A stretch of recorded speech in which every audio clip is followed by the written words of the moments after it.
Hello my dear students, welcome back to our channel. आज जो हम लोग डिस्कस करने वाले हैं ये बहुत बहुत ज़्यादा इम्पॉर्टेंट टॉपिक है, या कहें कि शुरुआत है ऑर्गेनिक केमिस्ट्री को पढ़ने की और समझने की।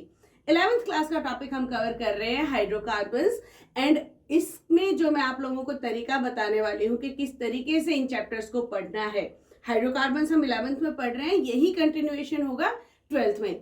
अगर आपने ये सिस्टम को फॉलो कर लिया, सिस्टमेटिक तरीके से पढ़ना शुरू किया, तो आप लोगों को ऑर्गेनिक केमिस्ट्री बहुत इजी लगने वाली है, सुपर इजी लगने वाली है। लेकिन अगर आप लोगों ने सिस्टमेटिक फॉलो नहीं किया इन टॉपिक्स को, तो ऑर्गेनिक केमिस्ट्री 12th में जाकर के आप लोगों को बहुत परेशान करेगी। तो हमें परेशान तो होना नहीं है, तो हम क्या करने वाले हैं, सिस्टमेटिक पढ़ने वाले हैं। बच्चों, हम लोग शुरू करने वाले हैं हाइड्रोकार्बन्स को। तो जो सिस्टमेटिक स्टडी होती है ना ऑर्गेनिक केमिस्ट्री को पढ़ने की, चाहे वो हम हाइड्रोकार्बन्स पढ़े, हाइड्रोकार्बन्स में क्या हो जाएंगे, अल्केन, अल्कीन, अल्काइंस आ जाएंगे। हाइड्रोकार्बन्स का मतलब वो कंपाउंड्स जो किससे बने हैं, हाइड्रोजन और कार्बन से बने हैं। कार्बन की चेन होती है और हाइड्रोजन कार्बन की वैलेंसी को पूरा करते हैं। तो अब जब अल्केन, अल्कीन, अल्काइन, इसको भी अभी मैं डिस्कस करने वाली हूँ, ये क्लासिफिकेशन हो जाता है हाइड्रोकार्बन्स का सैचुरेटेड और अनसैचुरेटेड में। अभी डिस्कस कर रहे हैं, मैं थोड़ा सा ओवरव्यू दे दूं फिर डिस्कस करते हैं।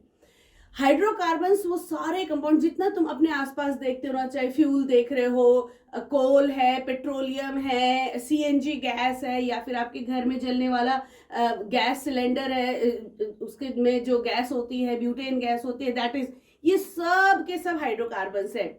हाइड्रोकार्बन्स की प्रॉपर्टी क्या होती है, पहली केमिकल प्रॉपर्टी होती है कंबशन। कंबशन से वो क्या देता है, हीट एंड लाइट हमारे को प्रोड्यूस कराता है। तो जितनी भी ये सोर्सेज ऑफ एनर्जी हम चारों तरफ देख रहे हैं, कौन सी वाली, conventional sources of energy, non conventional की मैं बात नहीं कर रही हूँ, जिसमें फ्यूल आ जाते हैं, पेट्रोल आ गया, केरोसिन आ गया, डीजल आ गया, और ये पॉलीमर्स जितने बने आपके पॉलीथीन जो है, ये भी सिंथेसाइज होते हैं इन्हीं से, हाइड्रोकार्बन से ही सिंथेसाइज हो रहे हैं। प्लास्टिक हाइड्रोकार्बन से सिंथेसाइज हो रहा है, नाइलॉन हाइड्रोकार्बन से सिंथेसाइज हो रहा है। तो एक बहुत बड़ा एक वो है, क्लास है ये कंपाउंड्स की, हाइड्रोकार्बन। और इसके डेरिवेटिव्स होते हैं फिर आगे, जैसे एल्डिहाइड्स हैं, कीटोन्स हैं, एल्कोहल्स हैं, ये सारे के सारे हाइड्रोकार्बन के ही डेरिवेटिव्स हैं, जिनमें से एक या एक से ज्यादा हाइड्रोजन हटा करके कोई और दूसरे एटम या ग्रुप ऑफ एटम्स को हम ऐड करते हैं, तब वो फंक्शनल ग्रुप जो आप लोग पढ़ चुके हो बेसिक कॉन्सेप्ट्स में, उनको जोड़ते हैं तो वो डेरिवेटिव्स ऑफ हाइड्रोकार्बन हो जाते हैं। वो अलग अलग फैमिलीज हैं, उनको भी हम पढ़ेंगे, क्योंकि हर एक में बहुत सारे कंपाउंड्स हैं। तो इन बहुत सारे कंपाउंड्स को सिस्टमाइज करने का तरीका मैं आप लोगों को बताने वाली हूं। आज वाली वीडियो में हम डिस्कस करेंगे क्लासिफिकेशन हाइड्रोकार्बन्स का, कि हम इनको कितने ग्रुप्स में बांट सकते हैं। हाइड्रोकार्बन्स को हम बांटेंगे तो कितने फैमिली में हो जाएंगे, एक हो जाएगा सैचुरेटेड और दूसरा हो जाएगा अनसैचुरेटेड।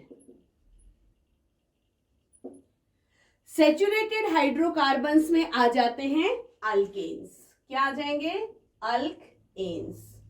ये ऐसे ही खामखामे नाम नहीं रखा हुआ है, इसका सिस्टमैटिक वर्जन है, क्या है, अल्क कहां से डिराइव होता है, अल्क कॉमन नेम है किसी एक नाम के लिए, एक फैमिली के लिए कॉमन नेम है, जो कि डिराइव होता है नंबर ऑफ कार्बन से। अगर नंबर ऑफ कार्बन 1 है तो अल्क की जगह हो जाएगा मिथ, 2 है तो इथ, 3 है तो prop, but, pent, hex, hept. इस तरीके से अल्क की जगह वो नाम आ जाएगा जितने नंबर ऑफ कार्बन है उस कंपाउंड के अंदर। और एन का मतलब होता है सिंगल बॉन्ड। क्या होता है, सिंगल बॉन्ड, यानी कि ये वो कंपाउंड्स हैं जिसमें एक या एक से ज्यादा कार्बन है और हाइड्रोजन भी है, लेकिन कार्बन कार्बन सारे के सारे सिंगल बॉन्ड से जुड़े हुए हैं, इनमें कोई भी डबल या ट्रिपल बॉन्ड नहीं है, इसीलिए इसका नाम हो गया सैचुरेटेड, यानी कि फुल है, भरा हुआ है। एग्जाम्पल देख लो, मान लो मैं बोल देती हूं, इनका जनरल फॉर्मूला ले लो, फिर हम लोग एग्जाम्पल बताऊंगी मैं।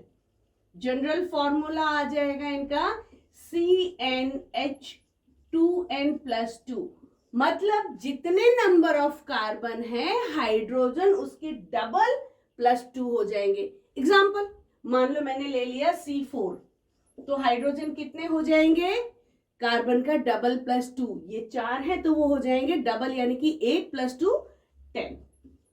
इस तरीके से हो जाएगा ये कंपाउंड। और C4 है तो अब अल्क की जगह क्या नाम आ जाएगा, 4 की जगह ब्यूट, और क्योंकि सिंगल बॉन्ड से जुड़े हैं तो एन नाम हो जाएगा ब्यूट एन। अगर मान लो C3 है तो हाइड्रोजन कितना हो जाएगा, 3 का डबल 6 + 2 8, दैट इज इट। और नाम क्या हो जाएगा, 3 कार्बन है तो अल्क की जगह हो जाएगा प्रोप, प्रोप एन। अगर हम इनका स्ट्रक्चर बना के देखें, देखो जरा इसका स्ट्रक्चर बनाती हूं मैं, 1 2 3 कार्बन है, राइट। हमारे पास कितने हाइड्रोजन है, याद है ना, कार्बन की वैलेंसी होती है 4, यानी कि 4 बॉन्ड से इसको सेटिस्फाई करेगा कौन, हाइड्रोजन। हम लोगों को कार्बन, ये मैं मजाक की बात कर देती हूँ तुम्हारे साथ, कार्बन को 4 डंडे मारने ही मारने हैं, हर कार्बन के पास 4 डंडे होने चाहिए। डंडे इज कोवेलेंट बॉन्ड, ठीक है। 1 2 3 4 कार्बन के हैं, इस वाले कार्बन को देखो 1 2 3 4, 1 2 3 4, करेक्ट है। और ये वैलेंसी कौन सेटिस्फाई करता है, हाइड्रोजन। देखो जरा यहाँ पे हाइड्रोजन ने इलेक्ट्रॉन दिया, शेयर किया अपना और कोवेलेंट बॉन्ड बनाया, कितने हाइड्रोजन हो गए देखो जरा, आपको भी जनरल फॉर्मूला भी नजर आ जाएगा सही होता हुआ। कार्बन कितने, 1 2 3, 3 हाइड्रोजन ऊपर 3 हाइड्रोजन नीचे, डबल हो गए, और 2 टर्मिनल कार्बन को, तो क्या हो गई, ये कार्बन का डबल हो गया हाइड्रोजन +2, ठीक है। स्ट्रक्चर भी समझ में आ गया। देखो जरा कार्बन सारे के सारे सिंगल बॉन्ड से जुड़े हुए हैं तो एन हो गया। अगर डबल बॉन्ड या ट्रिपल बॉन्ड होगा तो क्या होंगे, उनको हम कहेंगे अनसैचुरेटेड हाइड्रोकार्बन्स। देखो एग्जांपल भी देख लेते हैं, बहुत बेसिक क्लास है ये, शुरुआत की क्लास है, आनी जरूरी है। बहुत सारे बच्चों को यहाँ पे प्रॉब्लम होती है कि उनको ये बेसिक क्लियर नहीं होते तो आगे वाली चीजें समझ नहीं आती, इसीलिए मैं ये क्लास बना रही हूँ कि बहुत ही बेसिक है, ये समझ आनी चाहिए। अनसैचुरेटेड में 2 ग्रुप्स आ जाते हैं, कौन से, एक आ जाएगा अल्कइन और दूसरा आ जाएगा अल्कआइन। अल्क का मतलब तो वही है नंबर ऑफ कार्बन एटम्स, जितने कार्बन एटम होंगे अल्क को वो रिप्लेस कर देंगे। इन का मतलब क्या है, डबल बॉन्ड, क्या है, डबल बॉन्ड। और आइन का मतलब है ट्रिपल बॉन्ड, ट्रिपल बॉन्ड। अब ये डबल और ट्रिपल बॉन्ड किसी भी एटम्स के बीच में हो, नहीं, कार्बन कार्बन। अगर कार्बन कार्बन डबल बॉन्ड है तो ही इन होगा, कार्बन और ऑक्सीजन डबल बॉन्ड हो गया तो वो इन नहीं होगा, वो दूसरी फैमिली में चला जाएगा, उसको हम डिस्कस करेंगे जब आएगा। तो कार्बन कार्बन में अगर कहीं पे भी एक या एक से ज्यादा डबल बॉन्ड है, एक भी हो सकता है और 2 3 4 कितने भी हो सकते हैं डिपेंडिंग अपॉन चेन और कंपाउंड। अगर एक भी डबल बॉन्ड है तो वो क्या हो जाएगा, अल्कीन हो जाएगा, और एक भी ट्रिपल बॉन्ड है तो वो हो जाएगा अल्कआइन। जनरल फॉर्मूला देख लेते हैं इनका। अल्कीन का जनरल फॉर्मूला CnH2n, कार्बन से डबल हाइड्रोजन, एग्जाम्पल भी देखेंगे। और अल्काइन की बात करेंगे तो CnH2n-2, ये तीनों का जनरल फॉर्मूला में जो फिट हो जाएगा वो अपने आप तुम्हारे को कंपाउंड बनते हुए नजर आएंगे, बहुत इजी होता है। देखते हैं इसका स्ट्रक्चर भी बना के देखते हैं। मैं इनको यहां से इरेज करती हूँ, जगह बना लेती हूँ, फिर तुम्हें बताती हूँ कि इस वाले फॉर्मूला को फॉलो करने वाले कंपाउंड, मान लो हम लोग ले लेते हैं C3H डबल, कितना हो जाएगा 6। अब इसको बना के देखते हैं स्ट्रक्चर, देखो डबल बॉन्ड आएगा कि नहीं आएगा, 1 2 3 कार्बन, और कार्बन को हमें कितने डंडे देने हैं, 4 डंडे पक्का होने चाहिए, हर एक कार्बन के 4 हैं, हर एक कार्बन के 4 डंडों से अगर वैलेंसी जस्टिफाई कर रहे हैं हम, तो यहां देखो हाइड्रोजन कितने चाहिए, 1 2 3 4 5 6 7 8, हमारे पास कितने हैं, 6 हैं, तो ये तो हो नहीं पाएगा यहाँ पे। अब क्या होगा, कार्बन देखो बहुत बढ़िया तरीके से गेम खेलते हैं, कहते हैं अगर मुझे सिंगल बॉन्ड से वैलेंसी पूरी हो रही है तो मैं बहुत खुश हूं, और अगर नहीं हो पा रही है, हाइड्रोजन कम हो रहे हैं, तो हम भाईचारा निभाएंगे, हम कार्बन कार्बन डबल बॉन्ड बना लेंगे।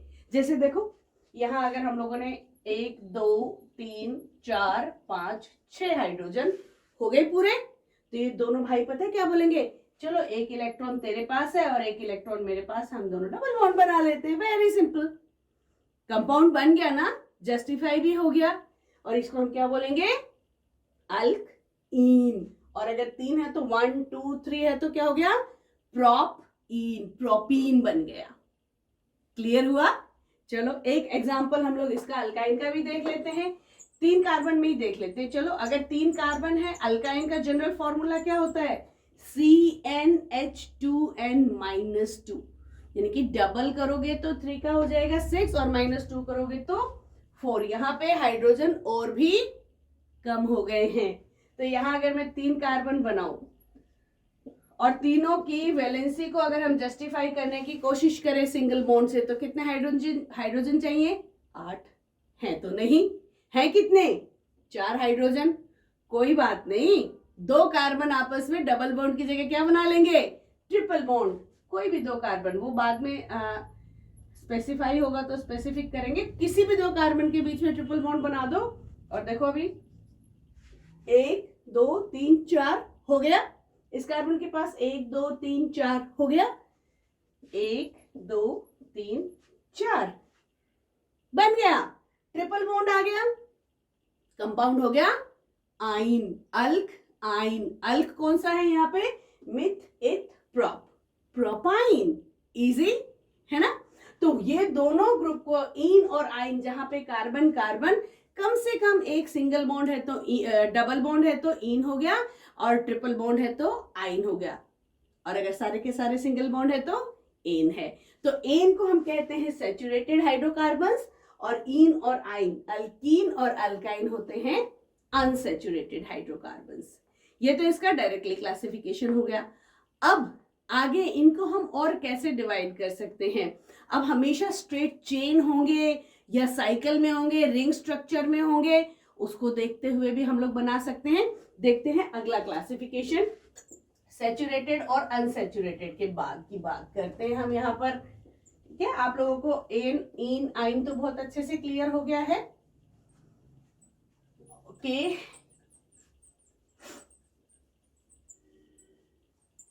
साइक्लिक कंपाउंड्स भी होते हैं और स्ट्रेट चेन कंपाउंड्स भी होते हैं। स्ट्रेट चेन में ब्रांचिंग भी होती है, आइसोमेरिज्म की बात करते हैं। तो एलिफेटिक और साइक्लिक 2 तरह के कंपाउंड्स हैं, अल्केन अल्किन अल्काइंस। एलिफेटिक यानी कि चेन वाले भी हो सकते हैं, और साइक्लिक यानी कि रिंग वाले भी हो सकते हैं। देखेंगे जरा, एलिफेटिक एंड साइक्लिक। मान लो 6 कार्बन वाला कंपाउंड है या 5 वाला। देखो साइक्लिक होने के लिए आपको मिनिमम 3 कार्बन की जरूरत है। 2 कार्बन है तो वो साइक्लिक नहीं हो पाएगा, ऐसे रिंग नहीं बनाएगा। मान लो मैं 3 की बात कर लूं, चलो 6 के बाद में चलेंगे। तो 1 2 3 कार्बन आ गए। अल्केन की बात कर लेते हैं, बॉन्ड जो भी होंगे देखेंगे। तो ये इस तरीके से हो सकता है, और इसको वैलेंसी को कौन सेटिस्फाई करेगा? हाइड्रोजन सेटिस्फाई करने वाला है।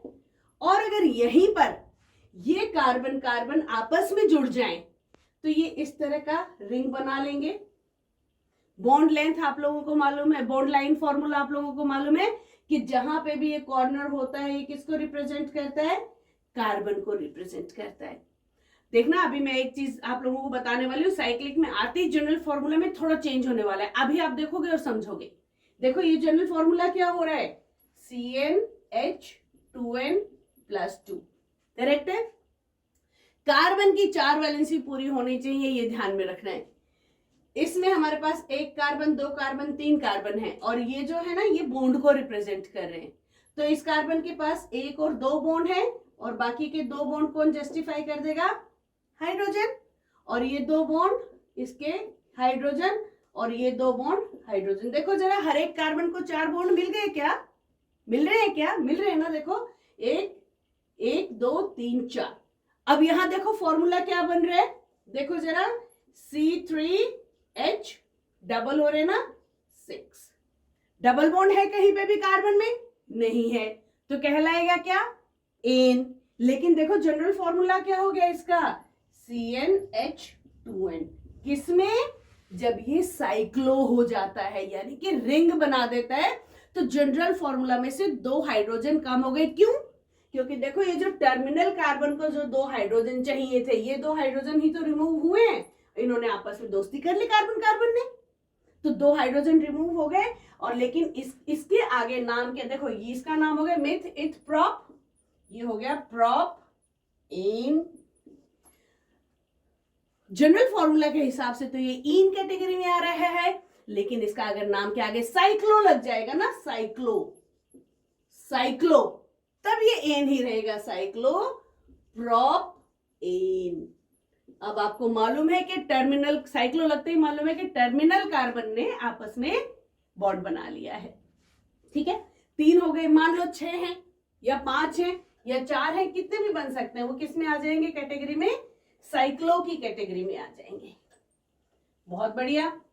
तो एलिफेटिक हो गए चेन वाले, और चेन में ब्रांचिंग भी हो सकती है, वो आइसोमेरिज्म में हम लोगों ने डिस्कस किया है। और साइक्लिक में क्या हो जाएगा, जनरल फॉर्मूला चेंज हो जाएगा। इसी जैसे साइक्लिक में एन का जनरल फॉर्मूला CnH2n हो गया ना, तो साइक्लो अल्कीन में क्या हो जाएगा, CnH2n-2, अल्काइन वाला। और अगर साइक्लो अल्काइन हो गया तो 2 हाइड्रोजन और कम हो जाएंगे, CnH2n-4। तो साइक्लो अल्केन होते ही, साइक्लो आगे आते ही जनरल फॉर्मूला में 2 हाइड्रोजन कम होते चले जाएंगे। क्लियर है। साइक्लिक के बाद आ जाता है हमारा एरोमेटिक हाइड्रोकार्बन्स। एरोमेटिक हाइड्रोकार्बन्स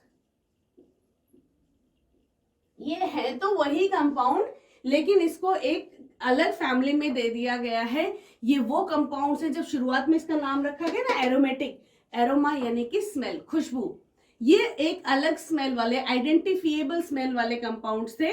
इसका फिर नाम एज इट इज रख दिया गया, लेकिन IUPAC में फिर इसको इन कंपाउंड्स को जिनके पास बेंजीन की रिंग होती है बेस, और उसके जो डेरिवेटिव्स होते हैं उन्हें हम एरोमेटिक हाइड्रोकार्बन्स कहते हैं। अब बेंजीन रिंग क्या होती है, देखो बेंजीन रिंग होती है 6 कार्बन वाला साइक्लो हाइड्रोकार्बन, लेकिन ये 6 कार्बन के साथ साथ इसमें 3 ट्रिपल बॉन्ड भी होते हैं, अल्टरनेटिव ट्रिपल बॉन्ड, 1 2 3।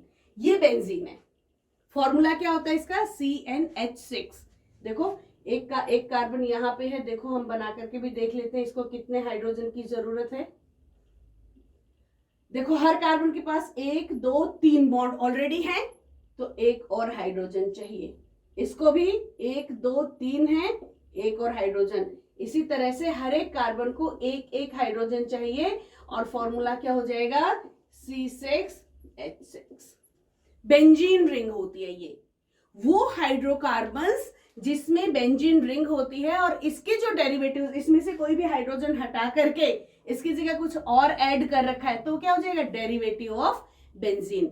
और उस क्लास ऑफ कंपाउंड्स को हम कहते हैं एरोमेटिक हाइड्रोकार्बन्स। जैसे एग्जांपल देखते हैं, ये तो बेंजीन हो ही गया है ना।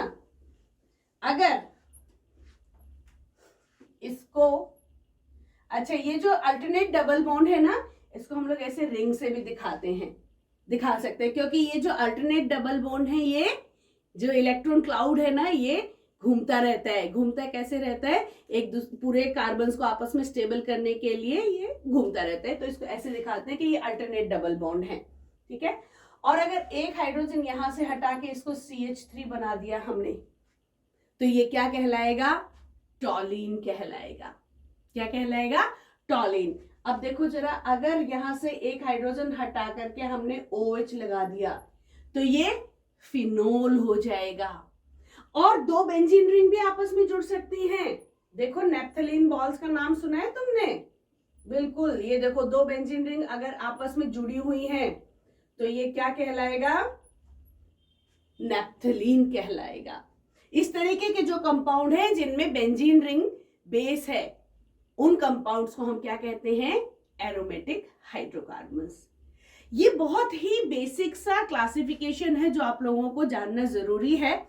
अब अगली वीडियो में मैं आप लोगों के साथ डिस्कस करने वाली हूं अल्केन को, अल्कीन को और अल्काइन को, कैसे सिस्टमेटिक स्टडी क्या कहती है। पहले हमें एक कंपाउंड मतलब एक क्लास लेना है फैमिली का, फिर उसके बारे में क्या जानेंगे, हम उसका क्लासिफिकेशन जानेंगे, उसका नोमेनक्लेचर जानेंगे, आइसोमेरिज्म जानेंगे, फिर हम बात करेंगे प्रिपरेशन किस तरह से प्रिपेयर किया जाता है। n नंबर ऑफ वेज होते हैं प्रिपरेशन के, हम अपने सिलेबस में जितने प्रिपरेशन के वेज होते हैं उन पर रुकेंगे और उनको डिस्कस करेंगे।